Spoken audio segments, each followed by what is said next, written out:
दोस्तों, हम में से अधिकतर लोग ऐसे मिलेंगे जो कि मैथ या साइंस को ठीक से नहीं समझ पाते हैं और धीरे-धीरे वे इस सब्जेक्ट से डरने लगते हैं और आप देखेंगे कि अधिकांशतः स्टूडेंट इन्हीं 2 सब्जेक्ट्स में फेलियर होते हैं। तो इसके पीछे क्या रीज़न है उसको समझते हैं।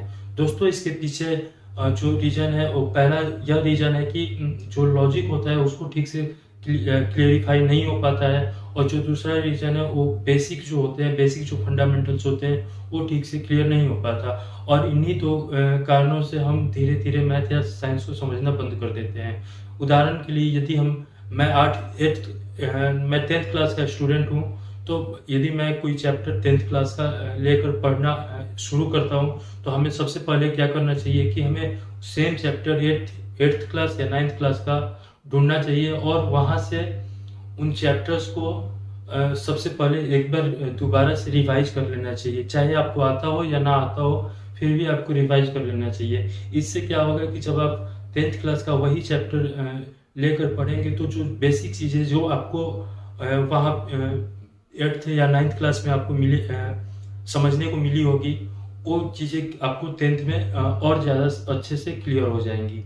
दोस्तों, जब हम 8th या लोअर क्लास के स्टूडेंट होते हैं तो हमें समझ कम होती है और टीचर भी कहीं न कहीं ठीक से नहीं समझा पाते हैं और जब सीनियर क्लास में जाते हैं यानी 10th, 11th, 12th में जाते हैं या ग्रेजुएशन में जाते हैं तो धीरे-धीरे हमें दिक्कत का सामना करना पड़ जाता है और चीज़ें जो ठीक से क्लेरिफ़ाई नहीं होती, इसके कारण हमें सीनियर क्लास में जब परेशानियाँ होती है तो हमें उन सब्जेक्ट से डर होना शुरू हो जाता है। इसका जो सेकंड रीज़न यह भी है कि बहुत से बच्चे यानी मैं भी उनमें से एक हूँ, बहुत से बच्चे गाँव से आते हैं और गाँव में चूँकि काफ़ी ज़्यादा अच्छे टीचर नहीं मिल सकते हैं, कुछ ही टीचर अच्छे होते हैं, तो वहाँ पर क्या होता है कि चीज़ों की क्लेरिफ़िकेशन ठीक से नहीं हो पाती या फिर यूँ कहें तो हिंदी और इंग्लिश मीडियम का भी समस्या बहुत ज़्यादा देखने को मिलता है। तो इन सब चीज़ों के कारण कहीं न कहीं बच्चों की जो क्लेरिफ़िकेशन है वो रह जाती है और हायर क्लास में साइंस या मैथ्स में सबसे ज़्यादा इन्हीं सब रीज़न्स के कारण देखने को मिलती है। जब हम किसी बड़े स्कूल या इंस्टीट्यूट में जाते हैं तो वहाँ केवल एग्ज़ाम्स पॉइंट ऑफ व्यू के हिसाब से ही पढ़ाया जाता है। लेकिन क्या आप जानते हैं साइंस की पूरी पढ़ाई लॉजिक पर आधारित है। वहाँ जो साइंस के स्टूडेंट होते हैं उनके लिए सबसे यदि साइंस उनको समझना है तो उनके पास एक ही क्वेश्चन होना चाहिए। हर वर्ड के लिए, हर सेंटेंस के लिए उनके पास एक क्वेश्चन होना चाहिए क्यों? आखिर ऐसा क्यों होता है? तो इससे क्या होगा कि लॉजिक आसानी से क्लियर होगा। फॉर एग्ज़ाम्पल यदि एक पेड़ से एक सेब धरती पर गिरता है, तो एक साइंस का स्टूडेंट है तो वो सबसे पहले क्या सोचेगा? वो सबसे पहले सोचेगा कि पेड़ धरती पर ही क्यों गिरता है, ऊपर क्यों नहीं जाता?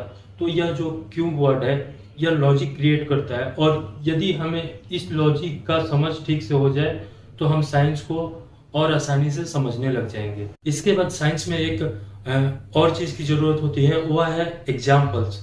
एग्ज़ाम्पल्स यदि आपको पढ़ा रहा है तो एग्ज़ाम्पल्स वो डेली हमारे जो लाइफ़ में घटना होती है। साइंस क्या है? साइंस हमारे डेली लाइफ़ की घटना है। तो यदि डेली लाइफ़ की घटना पर आधारित यदि एग्ज़ाम्पल्स देते हैं, तो हमें साइंस और अच्छे से समझ आने लगेगी और हमें उसके प्रति इंटरेस्ट बढ़ता चला जाएगा। अब यदि बात करें दोस्तों मैथ्स की, तो मैथ्स में सबसे जो इम्पोर्टेंट रोल प्ले करता है वो बेसिक फंडामेंटल्स होते हैं। जब हम छोटे होते हैं, जब बच्चे होते हैं, तो हमारा कहीं न कहीं बेसिक क्लियर ठीक से नहीं हो पाता या यूँ कहें कि उस समय कैचिंग पावर कम होती है या फिर टीचर समझा नहीं पाते या हम समझ नहीं पाते और इसके कारण क्या होता है हम धीरे-धीरे मैथ्स को एक बोरिंग सब्जेक्ट की तरह ले लेते हैं और धीरे-धीरे हम मैथ्स से डरने लग जाते हैं। तो हमें जब सीनियर क्लास में जाते हैं, जब हमारी समझ हो जाती है, तो हमें क्या करना चाहिए? हमें सबसे पहले जो बेसिक हमारा क्लियर अभी तक नहीं हुआ है, उनको क्लियर करना चाहिए और एग्ज़ाम्स पॉइंट ऑफ व्यू के बदले खुद के लिए पढ़ना चाहिए। तो यदि आप खुद के लिए पढ़ेंगे तो डिटेल में अध्ययन करेंगे और इससे क्या होगा कि आपका एग्ज़ाम भी अच्छा चला जाएगा और आपको नॉलेज भी एक अच्छी खासी नॉलेज भी मिल जाएगी जो कहीं न कहीं आपको हेल्पफुल रहेगी। दोस्तों, एक चीज़ और इसमें सबसे इम्पोर्टेंट रोल प्ले करता है प्रैक्टिस। दोस्तों, साइंस और मैथ्स प्रैक्टिस का चीज़ है। जितना अधिक आप प्रैक्टिस करोगे उतना ही अच्छा होता चला जाएगा। और हाँ, मैं बार-बार कहता हूँ कि बेशर्म बनो, पढ़ाई के मामले में बेशर्म बनो क्योंकि यदि आप संकोच करते हैं तो क्या होता है कि हम क्वेश्चन नहीं पूछ पाते, और यदि हम क्वेश्चन नहीं पूछ पाते तो वो चीज़ें हमारी क्लियर नहीं हो पाती, वो लॉजिक हमारा क्लियर नहीं हो पाता, वो बेसिक हमारा क्लियर नहीं हो पाता, और वहाँ से धीरे धीरे हमारा डिक्रीज होना शुरू हो जाता है।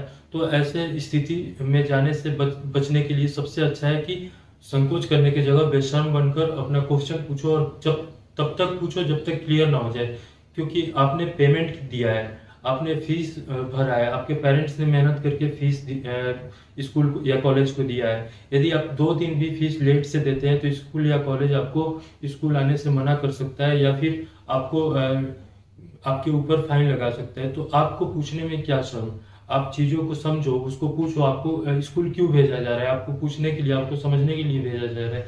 जिस दिन आप यह चीज़ समझ लोगे तो केवल साइंस और मैथ्स में ही नहीं, बाकी सब्जेक्ट्स में भी आप एक अच्छा खासा स्कोर करके अपनी लाइफ को सिक्योर बना सकते हो। धन्यवाद दोस्तों, जय हिंद।